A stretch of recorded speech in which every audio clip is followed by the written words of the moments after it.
welcome to Week 6 of the college football season. I'm TJ Cofield. I'll be joined in a minute by Chris Cox. Welcome to College Football Vlog. We'll jump right into it with Contender and Pretender. Contender and Pretender. Now, this week's Contender and Pretender have everything to do with one another. Pretender this week is West Virginia quarterback Geno Smith. I really can't even recall all the numbers that Geno Smith put up in a 70-63 win over Baylor. I believe it was around 660 yards of passing and 6 touchdowns. That's ridiculous. Great quarterbacks will do that in 2 games. Geno Smith did it in 1. Right now he's looking like the Heisman frontrunner for this season, and he had an incredible performance against the Baylor Bears. Now, our pretender this week is a larger issue coming out of this, and that's defense in college football. And it's not just West Virginia and Baylor, although they do have the lion's share of it. A 70-63 game in which both defenses were making arm tackles and looking like their real job was just to stand in the way. It was the game between Georgia and Florida where the defenses were almost taken off the field at the end of the game. It was several other games where just 40s and 50s were being scored by both teams, and both defenses looked like they just didn't want to be out there.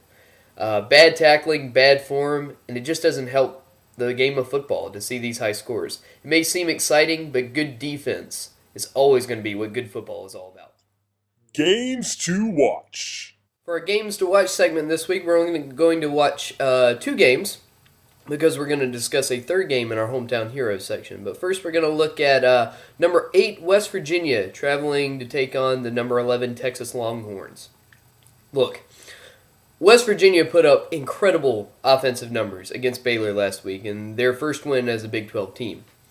But you have to remember, Baylor is statistically the worst FBS defense there is.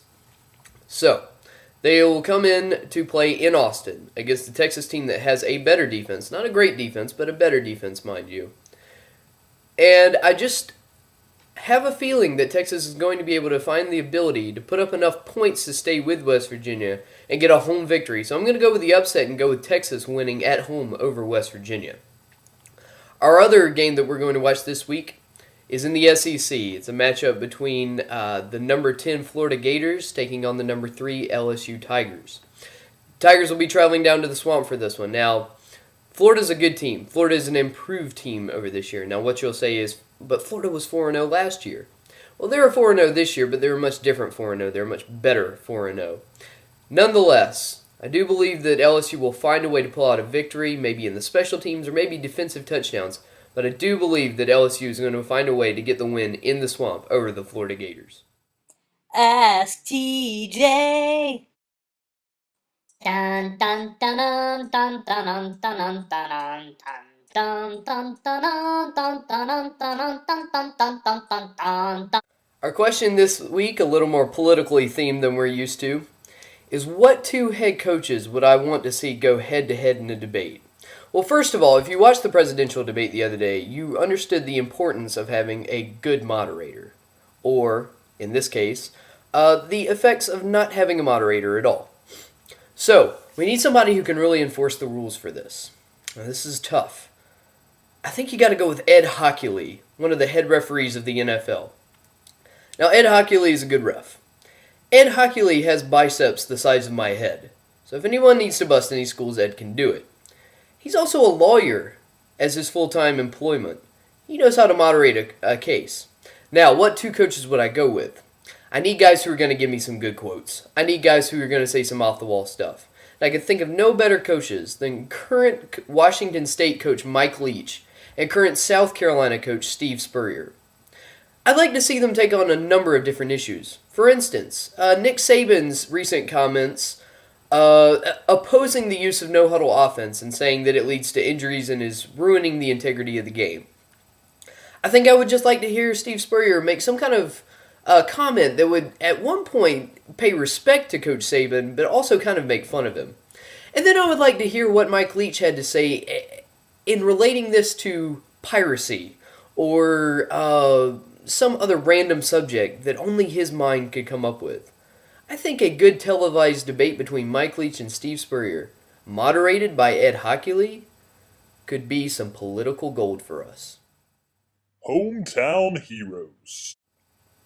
A hometown heroes segment. First, we're going to start off with Clemson this week. We're going to have the number 15 Clemson Tigers playing host to the Georgia Tech Yellow Jackets. This one is fairly simple to explain. It's going to go like a lot of games will go for Clemson this year. I think Georgia Tech's offense and that triple option that Paul Johnson runs will give the Tigers fits in the beginning of the game. I think they'll score some points, but I don't think their defense will be able to handle the Tigers. I believe Clemson will end up pulling off another big ACC win at home against the Yellow Jackets. Now, the big one this week. Number 5 Georgia traveling to Columbia, South Carolina to take on the number 6 South Carolina Gamecocks. This is the big one. This is the one that's been circled on everyone's calendars for the last week. Game day will be there. Columbia has sold out Williams-Brice for this one. It's the big one for the Gamecocks and for the Bulldogs alike. The winner of this game is going to be in the driver's seat as far as winning the SEC East and getting that bid to go to Atlanta for the SEC Championship. In a matchup this even, I'm not going to give you a prediction, but I will give you a prediction that if either team wins, one stat that they will win. First, for the Georgia Bulldogs. For the Georgia Bulldogs to win this game, they're going to have to make Connor Shaw pass the ball 40 or more times. They're going to have to take the run game away from South Carolina. If Connor Shaw passes more than 40 times, I predict Georgia win. Now, for South Carolina. If South Carolina is able to control the time of possession, it's the flip side of this.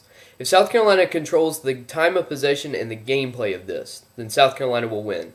That will mean that they're able to get the run game of Marcus Lattimore and Kenny Miles started.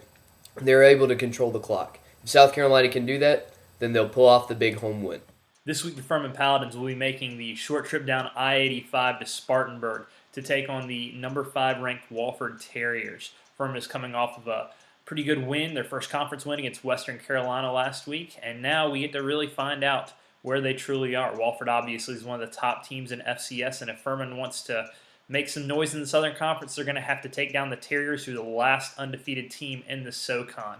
Now, for Furman to do this, one of the main things they're going to have to do is stop Wofford's All-American tailback Eric Brettenstein, who I believe has played at Wofford for about 18 years now. If they can slow him down, then that's going to put them in the game. And what they're going to need is they're going to need to get another incredible game off of out of Gerodis Williams, who had an incredible game last week. Hank McLeod, Reese Hannon, as always, and we just have to limit mistakes, and our special teams will need to be on it if they want to pull off the big upset. I see Wofford probably pulling out this win, but I have a hunch that it will be a lot closer than a lot of people think it will be. That's what I'm hoping. I'm hoping Furman pulls off the upset, but we'll have to see. Well, that does it for this week of the Amalgamblog College Football Report. Thank you for joining us, and we'll be back with you again next week.